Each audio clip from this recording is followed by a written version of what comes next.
नमस्कार। आज नंबर को देखें तो large cap down, mid cap थोड़ा डाउन, स्मॉल कैप डाउन, थोड़ा माइक्रो कैप अप। तो नंबर देखेंगे तो लगेगा कि आज अच्छा दिन नहीं था मार्केट लिए, मगर मेरा एक विचित्र व्यू है इधर कि आज एक्चुअली अच्छा दिन था, क्योंकि आज हमने दिखाया हमारा रेजिलियंस। क्यों मैं बता रहा हूँ? क्योंकि निफ्टी की बात करें तो सुबह 200 पॉइंट की गैप डाउन से शुरू हुआ और उसके बाद एंड ऑफ द डे तक 170 पॉइंट रिकवर हुआ।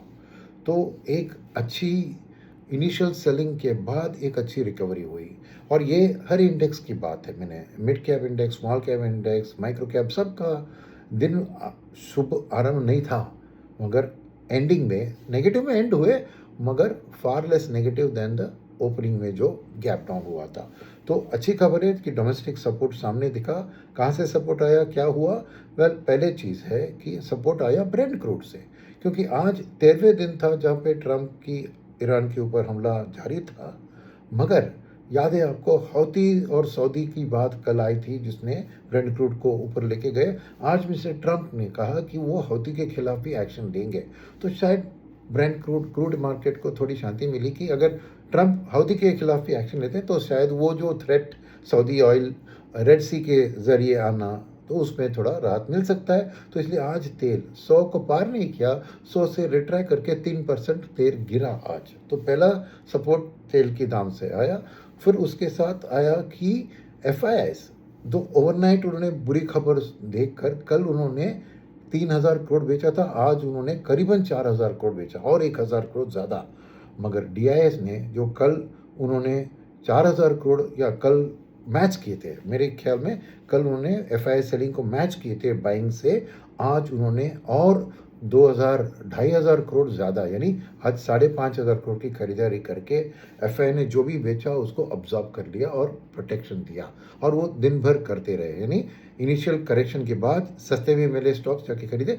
इतना नहीं कि मार्केट पॉजिटिव है, क्योंकि आज खाली दो सेक्टर, एक मीडिया और एक ऑटो ही पॉजिटिव में है, बाकी सब सेक्टर्स लाल निशान में ही थे।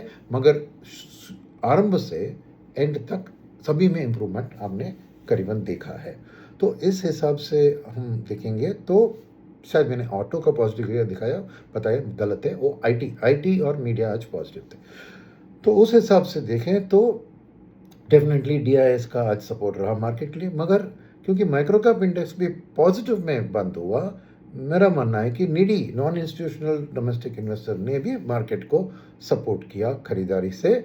दो एडवांस डिक्लाइन रेशियो में खास नहीं दिख रहा है। 1,400 स्टॉक बढ़े थे और 1,600 स्टॉक गिरे थे, तो सफरी फ्लैट मट हर जगह पे शायद गिरावट की शुरुआत के बाद वैल्यू बेस्ड बाइंग आकर नीडी ने भी किया।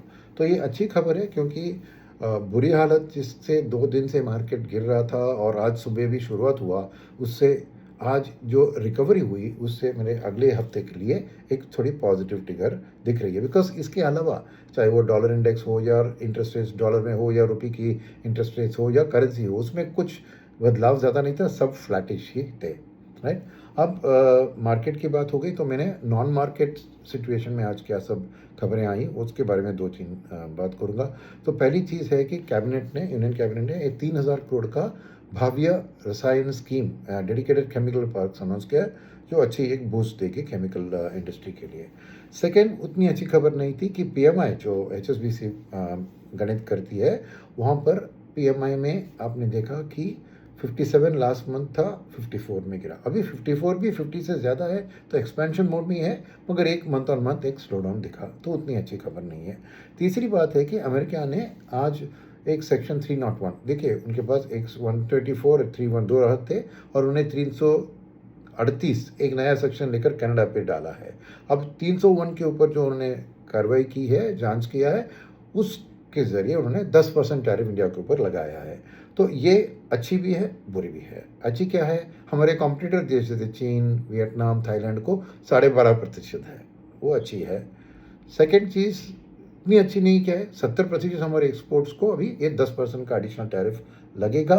और एक अच्छी चीज़ जो अच्छी नहीं है वो है कि हमें एक एग्जाम्पशन जो टेक्सटाइल एंड अपैरल के लिए टैरिफ रेट कोटा का एक TRQ कहते हैं, वो एग्जाम्पशन नहीं मिला। तो इसमें अच्छी और बुरी दोनों खबर साथ में है। और आज के अर्निंग्स पे ऊपर थोड़ी ध्यान देते हैं। तो आज एक एनबीएफसी श्रीराम फाइनेंस की अर्निंग्स बहुत बढ़िया आई, हमें 60% की वाई प्रॉफिट की बढ़त, नेट इंटरेस्ट इनकम उनका 33% बढ़ा और नेट इंटरेस्ट मार्जिन भी उनकी एक्सपेंड हुई 8% से 9% तक। वैसे बैंक्स में वो देखा आपने कि निम की कंप्रेशन और प्रेशर थी, इस कंपनी ने एक्चुअली एक्सपेंशन दिखाया। और बैंकिंग क्षेत्र से आज बैंक ऑफ बड़ौदा ने रिपोर्ट किया, एक भयंकर 72% ड्रॉप था, बट सबको पता है कि क्यों, क्योंकि एक केस वो हार गए जो एनएमसी हेल्थ करके मिस्टर बी आर शेट्टी करके एक एनआरआई है, उनका जो लोन प्रॉब्लम में आया, तो उसके बाद केस जो था वो हार गए वो केस, तो उसका राइट ऑफ उन्होंने 5,700 करोड़ का लिया है। अगर उसको निकाले और नेट इंटरेस्ट इनकम देखे, वहाँ पे भी उनका करीबन 9.5% की बढ़त थी, तो उसको हटा दें तो अर्निंग्स अच्छी थी। इसके अलावा टाटा कंज्यूमर प्रोडक्ट्स का अर्निंग्स भी अच्छा आया, 28% ईयर ऑन ईयर प्रॉफिट की बढ़त। और फिर हिंदुस्तान जिंक जिसका बाई प्रोडक्ट सिल्वर होता है, तो नेचुरली उनका दुगना प्रॉफिट में बढ़त दिखा। तो रिजल्ट्स आज बाय एंड लार्ज अच्छा थे मार्केट के लिए।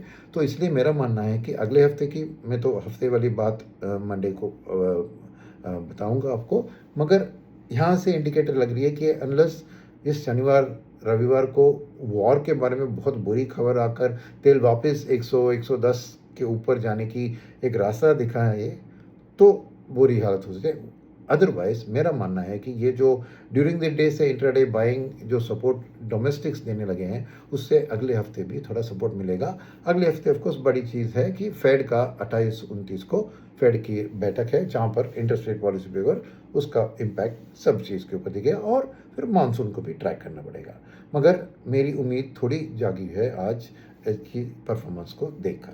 धन्यवाद, मिलते हैं मंडे को।